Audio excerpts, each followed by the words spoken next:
Welcome back. All right, yes, news of the day for all you fine people for your Christmas Eve of 2022. So first off, John Carlson. It was a scary incident in last night's game where he takes a puck to the face. There was blood all over the ice. I'm very glad that I didn't see an angle of that from in front, and I didn't look at the replay angles because just no. But he did go to the hospital. He's been released from hospital into the care, basically, of the Capitals medical staff, and he is out indefinitely. So at the very least, he's not in the hospital. So he's not in any kind of danger here, but he is still being looked at, and we'll likely hear more about his condition over the next few days. But him being out indefinitely, it's a huge blow for the Washington Capitals, a team that's already been dealing with a lot of injury problems this season. One of the most riddled with injuries in the league. I think for man games lost, I think they're still number one, although there are other teams that are in the hunt for that too. Looking at Colorado, various others. But yeah, so for Carlson, I'm just glad he's okay. I hope that we hear more positive news. There were other injuries last night too, like Carter Hart, a few others too. I haven't seen any updates on those yet today. If there's an update over the next couple of days, don't be surprised if there's a news of the day video on Christmas Day too, because I do still produce videos throughout the Christmas holiday. And I just want to say too, while I've got people's attention and you're here, yeah, ad rates during the Christmas break are almost nothing. The amount of money made by YouTubers over the few days of Christmas, very very little, because there aren't very many eyeballs on videos, and so the price to have advertising on YouTube tends to drop. So that's what changes the income for YouTubers, and that's why you'll often see a YouTuber working, getting all their videos done at the end of November, early December, when your rates are the highest. And then at this point, they get to the lowest, and this is when they're like, well, we're off for like 4 weeks, 6 weeks, 2 weeks, whatever it is.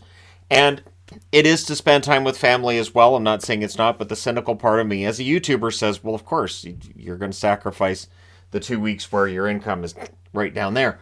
And you know that you're throwing up content that probably won't get very many views, maybe not a lot of money. So yeah, it makes some sense if you're going to take a holiday to do it then. But here I am, because why not? There were some streaks that kept going last night, including Pasternak's point streak reaching 11. Pasternak's been absolutely fantastic for Boston, a huge part of this run they've been on. Keep in mind, to start the season, they did not have Marchand, they did not have McAvoy, they did not have Grzelcyk. This was a team that was without some really major parts to the roster, and yet Pastrnak was part of the reason that this team kept its head above water. So the 11-game point streak, good for him. Josh Morrissey also reaches 11 game point streak with the game last night against the Caps. Only one goal for Winnipeg, but Morrissey was in on that one, so the streak continues. And the Carolina Hurricanes, got to work Canes for this. They set a new team record with a 14-game point streak. The one thing with Carolina is the record stayed the same and stayed pretty good when they weren't playing fantastic. And so they've played better lately. They've now won 8 in a row, and they're getting stronger. So while we're seeing a team like Florida, for instance, getting a little weaker, Carolina's getting stronger. So when a team's playing well or having their struggles, there's no way of telling how things are going to turn out. But in Carolina's case, they've been really good. And so, 14 straight games with at least a point. And then the question that comes up as soon as you see something like that is, are they peaking too soon? And I don't know that that's necessarily a thing, although having a really strong second half historically has been a big part of whether or not a team's going to win the Stanley Cup or who to pick going into the playoffs. Very often looking at a team's record in the second half will give you a good idea who's playing the best hockey going into that part of the year. Your 3 stars of the week were released today because there's no more hockey until Tuesday, so why not release them now? Ovechkin's the first star, surprising no one. He had 2 goals, 4 assists for 6 points in 3 games, passes Gordie Howe, so of course he's the first star of the week. Georgiev, second star, 3 wins for him with Colorado, and he's been fantastic, a .965 points percentage, or save percentage. So I'm used to points percentage from the video earlier, gets into my brain. So .965 was the save percentage this week, his goals against average below 1. So Colorado's been gutting out some wins. They've won 4 in a row now. And they're doing quite well. They've had to change their game because of injury. They've made it a much tighter checking, lower scoring type of game. But it tells you how excellent a coach Jared Bednar is, that he's given a lineup that's not really optimal, and he makes it work. He still makes it work. So Bednar has to be in the conversation, I would think, for Coach of the Year. Although that's one of the trophies that we can have a discussion with over the next few days. I want to do a discussion on trophies and how they're decided, and have that debate on the channel about whether or not they're really decided properly here.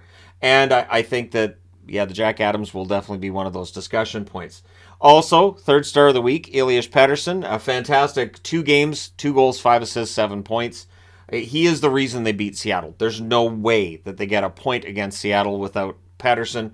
He puts the team on his back, and this is why they're saying he's the one completely untouchable. They won't take calls on him.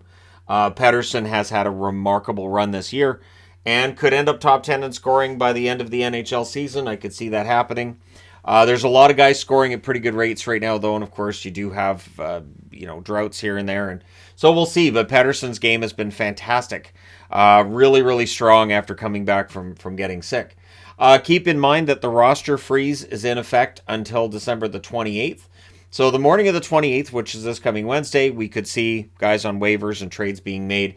The important thing to remember is March the 3rd is your trade deadline. And as we get closer and as teams have accrued that cap space day to day and done all their bookkeeping to make sure they have space, we'll start to see some trades being made as we get closer to March the 3rd. But there you go. Let me know your thoughts in the comment section below as always. Don't forget to hit like and subscribe if you're browsing your way through. You just happened upon this video. Thank you guys so much for watching, for all your support. I will talk to you again soon.